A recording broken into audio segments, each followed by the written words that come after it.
ఎంత ధైర్యం! అతను హరిజన్ కాదా? దానికి ఏం సమాధానం చెప్తావు రేవంత్ రెడ్డి? సమాధానం చెప్పు. ఈరోజు ఉన్నటువంటి హోంమంత్రి సోదరి వంగలపూడి అనిత గారు, ఆమెను అనేక ఇబ్బందులు పాలు చేశారు. నెల్లూరుకు వస్తే ఎస్పీ మొత్తం అరెస్ట్ చేయాలని మొత్తం పోలీసులను పెట్టాడు. రాష్ట్రంలో ఆమె మీద లాఠీచార్జ్ చేశారు, ఒక మహిళను చూడకుండా. ఇవన్నీ నీకు తెలియవా రేవంత్ రెడ్డి?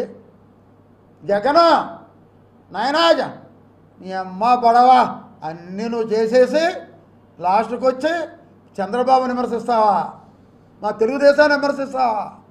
మన జోలికి పోయావా? ఏం ఎక్కడి నుంచి నువ్వు పెట్టావు? నా కాలు యాక్సిడెంట్ చేయించింది నీ పార్టీ కాదా? నీ పార్టీ వ్యక్తులు కాదా? నీ పార్టీ నాయకులు కాదా? నీ పార్టీ ఎమ్మెల్యే కాదా? చెప్పు. అవన్నీ కరెక్టా? మేము చేస్తే తప్ప? ఎన్ని కేసులు ఉన్నాయి? మా యువత అధ్యక్షుడు వచ్చి తిరుమల నాయుడు మీద ఎన్ని కేసులు ఉన్నాయి? మొత్తం మీద ఎన్ని కేసులు ఉన్నాయి? అదే రకంగా సత్యన్న అందరూ ఇక్కడ ఉండేవాళ్ళందరూ కూడా ప్రతి ఒక్కరి మీద చిన్న అందరి మీద ఉన్నాయి అన్ని కేసులు. ఎన్ని పట్టించేది మీరు కాదా? మీరు నీతి చెప్తావా? ఏం రేవంత్ రెడ్డి నువ్వు చెప్తావా నీతి? నీ బతుక్కి రాష్ట్ర ప్రజలు చరిత్రలో లేని తీర్పిచ్చారు. చరిత్రలో లేని తీర్పిచ్చారు.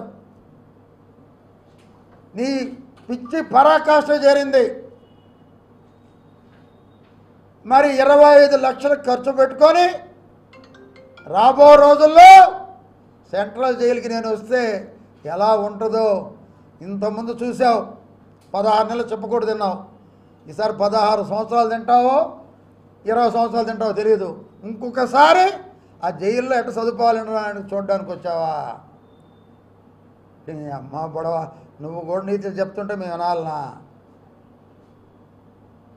ఇదే నీ పరిస్థితిని అడుగుతున్నా.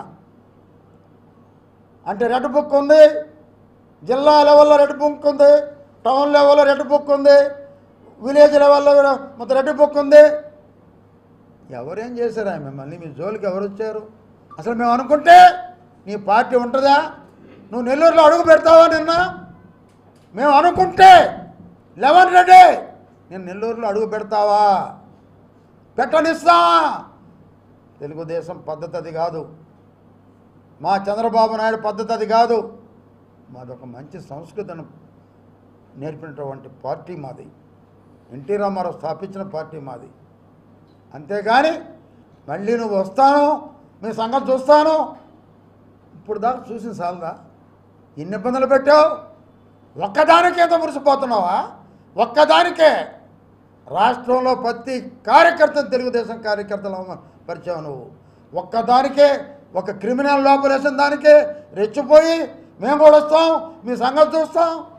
ఎవరు నేర్పారు నాయన విద్యంతా? నువ్వే కదా, నువ్వు కదా నేర్పింది.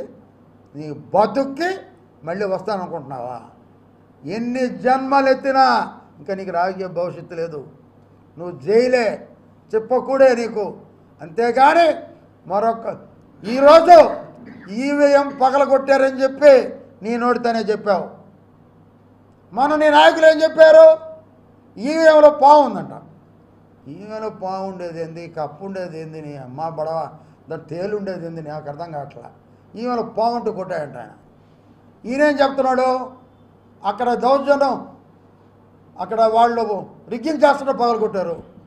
మిమ్మల్ని రిగ్గింగ్ చేయకుండా అడ్డుకున్నాడు మా కార్యకర్త, మీరు పగలగొట్టింది. బయటకు వస్తే మా కార్యకర్త తలకాయ పగలగొట్టలేదా? మా కార్యకర్తను కొట్టలేదా? చెప్పండి. మరి పోలీసు వాళ్ళకి కొట్టలేదా?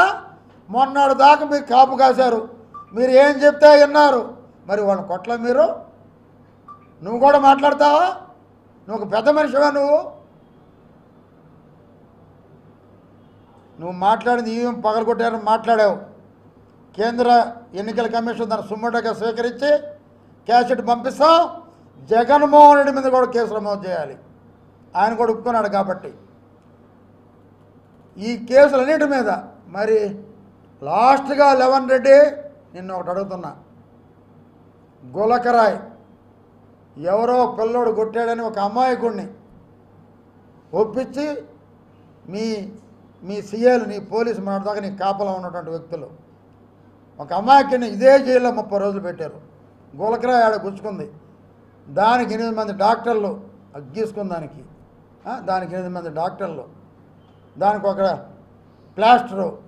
ఏంటి డ్రామాలు లెవెన్ రెడ్డి, కోడికత్తి డ్రామాలు, మరి గులకరాయ్ డ్రామాలు. ఇంకా నువ్వు ఆపు, నీ జీవితం రాజకీయ జీవితం సమాప్తం. ఇంకా నీకు రాజకీయ జీవితమే లేదు. ఏదైనా ఉంటే చంద్రబాబు ఈరోజు ప్రజలకి అప్పుడే 2 వాగ్దానాలు నెరవేర్చాడు. వచ్చి నెల కూడా కాలేదు, ఉచిత ఇసుక పెన్షన్లు ఇవ్వటం జరిగిపోయింది. ఇంకా 1 by 1 చేసుకుంటూ వస్తాడు. సపోర్ట్ చేయి, ఇంకా ప్రజలు నిన్ను కొంచెం మన్నిస్తారు. లేకుంటే ఈ రాష్ట్రం నుంచి నిన్ను పాత సినిమాల్లో రావు గోపాలరావు, నాగభూషణ విలన్లు దొరుకునేవాళ్ళు మొత్తం ప్రజలంతా